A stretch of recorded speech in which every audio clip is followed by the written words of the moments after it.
My name is Christine, and I'm a 30-year-old part-time housewife.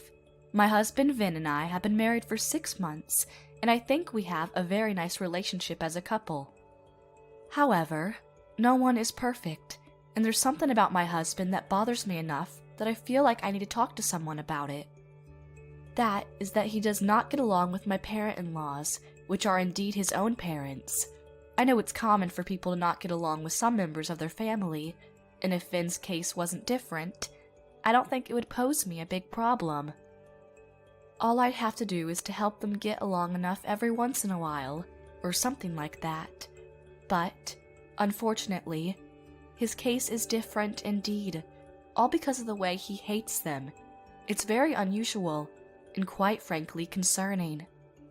When we were still dating, before we got married, we sometimes talked about our home environments. Vin told me, I only have a younger brother. My parents passed away early, actually. It was a tragic thing to know, but the more details I asked out of him, the more I realized how much stranger the situation really was for him. Basically, he never got along well with parents at all, and we considered them dead to him, which is why he claims his own family is his younger brother. I couldn't understand why he hated his parents so much. I'd wanted to say hi to his parents ever since we started dating, but he always refused, very adamantly. He just said he didn't want to get involved, and never elaborated further. And when we got engaged to be married, I was merely introduced at the entrance of my parent-in-law's house, and after that, I can't say there were more than 5 minutes of conversation before Vin grabbed my arm and dragged me out of the house to the car. When my parent-in-laws saw me, they had very soft expressions on their faces, and I thought they must be very nice people. A few weeks later, my husband's brother, Logan, came to visit us with his wife, Chandalisa. Vin and Logan weren't on terms as bad as Vin and his parents, but because they had not yet had the memo that we got married, so they were very considerate, and took the trouble to pay us a visit. Good afternoon. I'm sorry to bother you at such an hour. Unlike my husband, Logan had a polite manner and used very clean language, but his wife was perhaps more like a street-smart gal because, "Don't mind if I do, y'all. Scorcher day, isn't it?" Such was her attitude. In a nutshell, and considering this from an optimistic perspective, she's good at shortening the cold distance between strangers. From a pessimistic perspective, however, she was frankly insane in my eyes. The wife of my brother-in-law, who had this powerful, unique husky voice, I could literally feel my water molecules in my body vibrate because of her voice. After we talked about to some extent, perhaps Vin and Chandalisa hit it off, because they switched on the hockey to some ice hockey, and were getting more and more excited every minute. Scattered on the table was a trash heap of sweet wrappers, potato chip bags, and empty glasses that once contained Mountain Dew. Logan kindly helped me clean up the mess. This was a great opportunity to ask him about the relationship between Vin and his parents. I took the chance and asked Logan in a quiet voice. According to him, my husband had always been rebellious against his parents, and he often got himself in trouble with them for a long time. Before I married him, he'd apparently borrowed money from a consumer loan company multiple times, until he'd borrow so much more than what he could pay back to himself, that he borrowed more money than he could pay back by himself. When he tried to borrow money from his parents, they refused to help him, and instead told him to take care of it himself. His attitude towards his parents is basically him holding a grudge. Logan mentioned that Vin said he had repaid the money, but even his own brother felt a little unsure about it. Why did Vin borrow so much money? You know my brother is pretty enthusiastic about cars, right? From what I heard from him, he spent a lot of this money on cars. Oh, so that's what this is about. He's still just downright furious Mr. and Mrs. Windsor refused to help him pay back the money he borrowed. Yes, that's right. I was a little relieved by then. I was relieved because I now knew that Vin was the problem, and not his parents who were so kind to me. I actually wanted to have a wedding, but Vin was against the idea because he didn't want to invite Mr. and Mrs. Windsor. Ever since then, I've been wondering why he was so unfair to his own parents, and what made him believe they would ruin our wedding. Believe me, when I tell you I never wanted to ask you personally, it's just that he never offered an answer that was satisfactory. Ah, so that's why you asked me. Well, that makes sense, I guess. Yep, that's the whole story. I don't want a wedding now, but I do hope he'll get along with his parents. They've been so good to me, and it pains me to see my own husband be on such bad terms with them. You know, to be honest, I don't think that'll ever be possible. But I'll let them know how you feel about their situation and hopefully convince them to try harder. I promise. Are you sure? Thank you so much. Then, the four of us went on chatting the rest of the afternoon. Right after they left in the evening, my husband came to me with an angry look on his face. Did you do something to my brother? I only told him that I wished you would be on better terms with your parents. I thought I told you to never do anything rash. Just before he went on his merry way, Logan pulled me aside and told me to think about you too. If you hadn't said anything to him, things wouldn't be so damn complicated right now. You're making things difficult again, and it's honestly pissing me off. That's not true. Logan told me that all of the tension between you and your parents is basically of your grudge against them. Don't tell me I'm wrong. Logan confirmed it. When I said those words, my husband's expression changed. Earlier, he donned an expression that seemed to suggest something was a pain in the ass to him, but that face turned into one of complete fury. Logan knows nothing, and I don't know what you think you know, but you don't meddle in my family situation, alright? Stay out of it. That's all he ever said before he disappeared into the house. Why in the world do you hate your own parents so much, Vin? Why is it that the cause for this whole situation is you and only you, and yet you still act so self-centered? I couldn't understand then, and I was positive that even if an expert tried to explain, I would never understand. After that day, unfortunately, conversations with my husband became so scarce that it became a limit to something related to keep life going. Such as when he was coming home from work, or that he wanted a beer from the fridge. Of course, the word wedding was never mentioned, and to make matters worse, his behavior has gotten so much stranger lately. Perhaps his work kept him pretty busy, because he wasn't at home as much as he used to be, and even on his days off, he was never home. When I ask him where he goes, he doesn't answer. I had absolutely no idea where he goes off to, and it's like he's deliberately making so that he doesn't have to spend time with me. I know it sounds pretty drastic, but I began to suspect my husband was cheating on me. But, hear me out, I have a good reason. There were just too many secrets. I didn't feel like I had a choice but to suspect him of foul play. When he came home one day, I decided to ask him, "You've been working a lot of extra hours lately, and I know you don't work on your days off, so where do you go?" Why do you care? I go wherever I feel like going. At least I come home at the end of the day, right? That's not good enough, honey.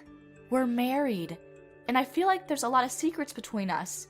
It feels wrong. Just because you come home every day doesn't mean everything's okay. So, what? You're having doubts about me? You can't blame me. I never have any idea what you're doing, and you never answer me when I ask you. Washing cars. What? I wash my cars whenever I can spare enough time, and once they're clean and beautiful, I go for a drive afterwards. Was what he told me. Well, my husband does love cars, and knowing this, anyone could understand if he says that's why he's always elsewhere during the day. Then I want to go with you next time. I have to wash my car because it's getting dirty in any case. You can put your car through an automatic car wash, no? Because those machines aren't too catered to washing the cars I have. I have to wash each one by hand. Then why don't you wash my car too? I can help you. I'm not gonna do that. I don't know why, but he refused my offer of going with him. I was frustrated, but I couldn't press the issue any farther. I couldn't accuse him he was doing something else, nor could I accuse him of having an affair. Since I didn't have any evidence that supported the possibility of Vin having an affair. Plus, a normal housewife with a normal husband would still pursue, because it was an excuse too far-fetched to believe. But when it comes to Vin, he loves cars so much that telling me he washes them by hand as often as he can and takes them out for drives afterwards sounds like a very solid truth. To be honest, he even went to borrow money to tinker with cars after all. On his next day off, I woke up and found no sign of him. I assumed he must have gone to where he kept his cars, eager to give the next one a scrub and a shine. I got out of bed, ate breakfast, watched a bit of TV, and started cleaning the house. That's when I got a call from my brother-in-law. I thought it was unusual for him to call me, but he did mention he wanted to deliver a souvenir from a little trip he took with his colleagues from work. Hello, Christine. Is Vin there? Is he around? Vin? He's out right now and he's not at home. For some reason, he asked me if my husband was home. I thought it was because it would be awkward if my husband wasn't home. But then... Good. I'll be there in about 10 minutes. Will that be all right? I didn't know why he asked me that question about Vin in the first place. 10 minutes and a few passed, and I heard the doorbell intercom ring. When I answered, it was Logan. I let him inside, and after he made himself comfortable, he reached into his backpack and brought out what appeared a small lamp in the shape of a pineapple. He really had brought us a gift back from his trip. Oh, this is so nice. Thanks for the souvenir. Where did you go on your trip? Hawaii. Oh, wow. How cute. A trip to Hawaii at this age. I haven't been there since my graduation trip after college. I was making small talk, but as we were talking, I noticed something strange about him. He was talking normally before, but he suddenly started to cower, it seemed, and he was slow to respond. When I called out to him, his response was incomprehensible. He slurred his words beyond recognition, so I quickly called an ambulance. I accompanied him in the ambulance, and we headed to the hospital. After being taken to the hospital, Logan was examined. The doctor informed me that he was just suffering from a strong case of jet lag, and that the trip had fatigued him quite a bit. I was relieved about two things. One, that he didn't suddenly become exhausted while he was at the wheel, and two, that the cause wasn't a serious illness. The drive to my place probably caused his condition to deteriorate further. Moreover, Logan himself said, I knew I was under the influence of jet lag, but I still went back to work the day after I returned. I guess that was why the fatigue accumulated a lot more, and why I'm in this mess right now. I should have rested for a few days before going back to work. Needless to say, travel tires you out, for real, and a few days of rest and relaxation before going back to work or school was always the best thing to do. I felt relieved and reassured that everything was going to be fine, but then I realized I had forgotten something important. I had forgotten to call my husband and inform him his brother was in the hospital. I realized how one can't afford to think of other things at all when someone collapses in front of you. I whip out my phone. I dial my husband's number. Once, twice, 3 times. He didn't pick up the phone at all, even after 4 attempts. Finally, on the 5th attempt, I got through to him. What the hell do you want? Where are you now? You called me 5 freaking times just to ask me something stupid like that? No, I didn't. What the frick? Just tell me what this is all about. Answer my question first. Where are you right now?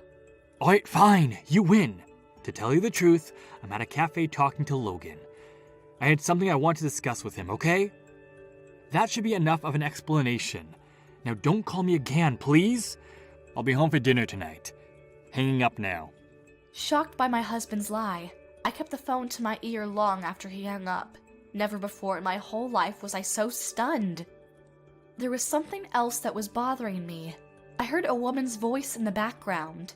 That voice probably belonged to Chandalisa, the wife of my brother-in-law. Her voice was very unique, and even through some amount of blurred ambiguity, that accented husky voice made me sure that Vin was having an affair with Chandalisa. I glanced at Logan and discovered him smiling bitterly. Perhaps you finally noticed what's going on here. If you think you're sure Vin was with my wife, you're not alone, Christine. I guess you can imagine how surprised I was when he said those words. Wait, did you know already? Yes, I did. You remember we visited your house not too long ago, right? Well, I noticed they seemed to hit it off then, and I'm pretty positive that's where their relationship started. I found the fact that Logan was talking so calmly astonishing. How can you be so calm? Aren't you devastated that the woman you love is being unfaithful to you? I've known about the affair since the beginning anyway. My brother-in-law elaborated, telling me that while he and I were talking about Vin and his situation with my parents that day, they had exchanged contact information as they were enjoying the hockey game, and they'd been having an affair ever since. Logan was suspicious when he noticed his wife was not coming home until late at night. One look at her cell phone confirmed everything, because he found a photo with his brother. He then immediately hired a detective agency to look into the matter, and it didn't take long before enough evidence was accumulated to confirm his suspicions. You're not getting a divorce? I was planning on divorcing her when the time was right. I was actually going to tell you, Christine, but quite frankly, it's been hard to tell you. I'm one of those people who hates to go behind someone's back and expose them for something, even if the crime's pretty huge like this. I understand, but I still think you should have told me anyway. I felt ashamed that I didn't realize it earlier, and I was shocked by the fact that my husband really was cheating on me. Perhaps Logan also wanted to spare me from experiencing this rush of negativity. I felt bad saying that he should have told me anyway. What about you, Christine? Are you thinking about getting a divorce? Yes, I am. I can't be together with an unfaithful bastard. I already have plenty of evidence against their case, so you need not worry about any legal procedures.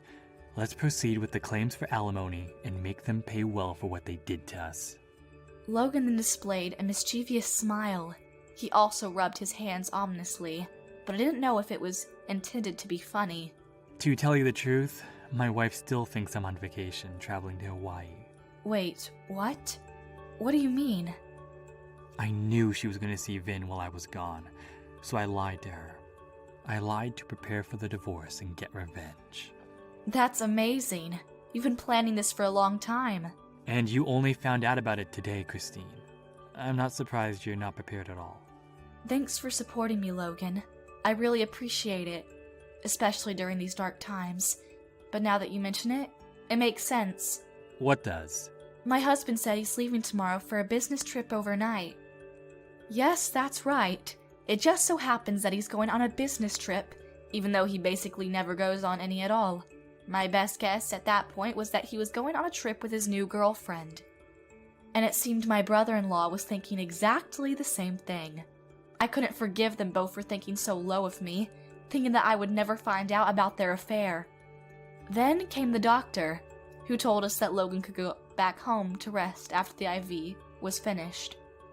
We made our way back home by taxi, hopped into his car, and made our way to my parent-in-law's house. They were surprised to see me stopping by with Logan of all people, but the surprise quickly turned into joy, and they kindly let us inside.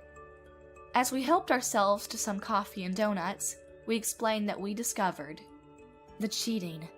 Needless to say, they were astonished, repeating that they just could not believe it. So Logan then showed them the evidence that the detective agency had prepared.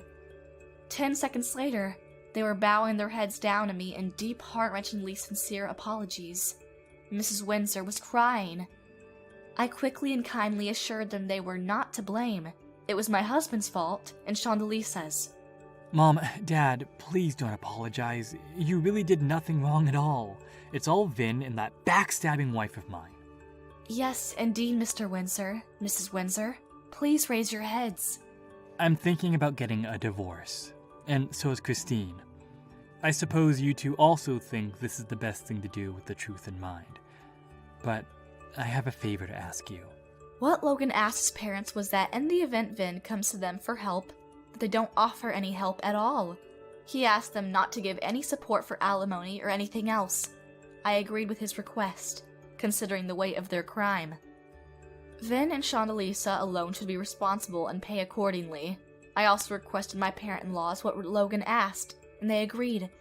I then contacted my husband, while my brother-in-law contacted his wife. Neither of them answered the calls the first time, so we called again and again. When Vin finally answered, he did not seem happy. What the hell is wrong with you? What the frick do you want this time? Hey, where are you? Oh my freaking god, you're so annoying. Why do you keep asking me where I am? Why do you freaking care so much? Because I want to talk to you about something. It's important. I'm at a shopping mall with Logan right now. We're actually thinking about seeing a movie. Are you freaking happy now? If you really were with your brother, I'd be more than happy with that answer of yours. But let's be honest, you're not with your brother, are you? No, I'm pretty sure you're with his wife. And I'm also pretty sure you aren't even shopping. You're in a hotel bathroom right now talking to your wife on the phone while another woman lies in bed just waiting for you to take places with her tonight.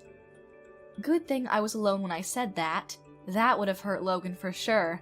Perhaps I'd hit the nail on the head because there was a long, awkward silence before Vin answered with a voice that sounded like a donkey. What are you talking about? Of course I'm not with Chandeliza. It was obvious that he was upset.